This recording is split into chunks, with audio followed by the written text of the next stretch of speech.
ഒരു മൺഡേ ഇതുപോലത്തെ ഒരു ലൊക്കേഷനിൽ നിന്ന് 9 to 6 കൺവെൻഷണൽ ജോലി ചെയ്യുന്ന എത്ര പേർക്ക് വീഡിയോ എടുക്കാൻ പറ്റുമെന്ന് എനിക്കറിയില്ല.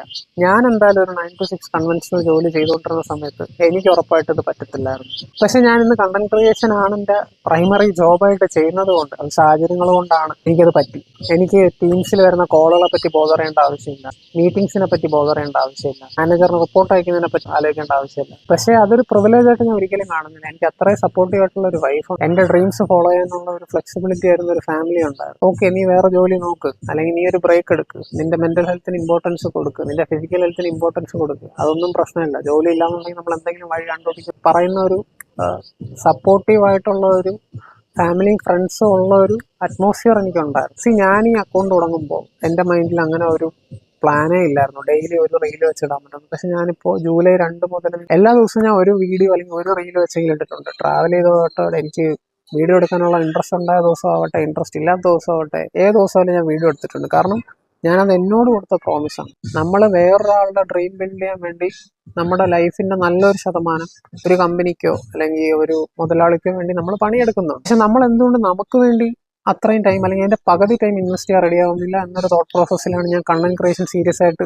എടുക്കാൻ തീരുമാനിക്കുന്നത്. എനിക്ക് എൻ്റെ ഡ്രീംസ് ഉണ്ട്. എൻ്റെ ഡ്രീംസ് ഒരു വേറൊരാളുടെ ഡ്രീം ബിൽഡ് ചെയ്യാൻ വേണ്ടി ഒരു ഡെസ്കിൽ ഇരുന്ന് തീർക്കേണ്ടതല്ല എന്നുള്ള ഒരു തോന്നൽ വന്ന സമയത്താണ് എന്തെങ്കിലും ഡിഫറൻ്റ് ആയിട്ട് ചെയ്യാമെന്ന് വിചാരിച്ചു. ഒരു ബിസിനസ് തുടങ്ങാനുള്ള ഇൻവെസ്റ്റ്മെന്റ് ഒന്നും സത്യം പറഞ്ഞാൽ എൻ്റെ കയ്യിലില്ല. എൻ്റെ കയ്യിൽ ഒരിക്കലും ഉണ്ടായിട്ടുമില്ല.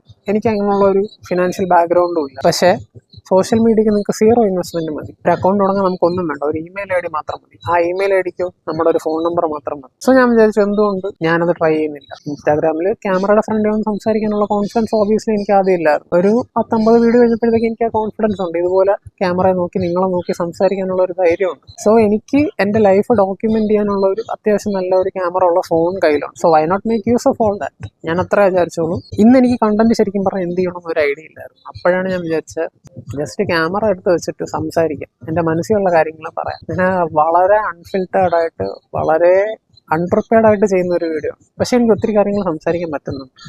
അത്രേ ഉള്ളൂ നമുക്ക് സോഷ്യൽ മീഡിയയിൽ നമ്മൾ ചെയ്യേണ്ട കാര്യം. ലൈഫ് ഡോക്യുമെന്റ് ചെയ്യുക, ലൈഫ് ഡോക്യുമെന്റ് ചെയ്ത് ലൈഫ് ഷെയർ ചെയ്യുക. അപ്പം നമുക്ക് ഇതുപോലെ ഒരു സ്ഥലത്ത് ഒരു ടെൻഷനും ഇല്ലാതെ വന്ന് സമാധാനമായിട്ട് വീഡിയോ എടുക്കാൻ പറ്റുന്ന ഒരു സാഹചര്യം ഉണ്ടാവും. ഇന്ന് എനിക്ക് സോഷ്യൽ മീഡിയ ഒരു റവന്യൂ പ്ലാറ്റ്ഫോം ആണെന്ന് വെച്ചാൽ അല്ല, വളരെ കുറച്ച് ഫോളോവേഴ്സ് ആയിരുന്നു. നാളെ അതായിക്കൂടാ എന്നില്ല. നമ്മൾ വേറൊരാളുടെ ഡ്രീമിന് കൊടുക്കുന്ന ഇമ്പോർട്ടൻസിന്റെ പകുതി ഇമ്പോർട്ടൻസ് നമ്മുടെ ഡ്രീംസിന് കൊടുത്തൊരു 30 ദിവസം 60 ദിവസം ഇൻസ്റ്റാഗ്രാമിലും യൂട്യൂബിലൊക്കെ ചുമ്മാ ഒന്ന് വീഡിയോ ഇട്ട് നോക്കാം. ഈ വീഡിയോസ് വർക്കായ എനിക്കിതെൻ്റെ ഫുൾ ടൈം കരിയർ ആക്കാൻ നാളെ പറ്റും എന്നുള്ളൊരു കോൺഫിഡൻസ് എനിക്ക് ഇപ്പോഴും ഉണ്ട്. ആ കോൺഫിഡൻസിന്റെ പുറത്ത് മാത്രമാണ് ഞാൻ നിങ്ങളോട് ഈ സംസാരിക്കുന്നത്. അപ്പോൾ നമുക്ക് അടുത്ത വീഡിയോ കാണാം. ബൈ.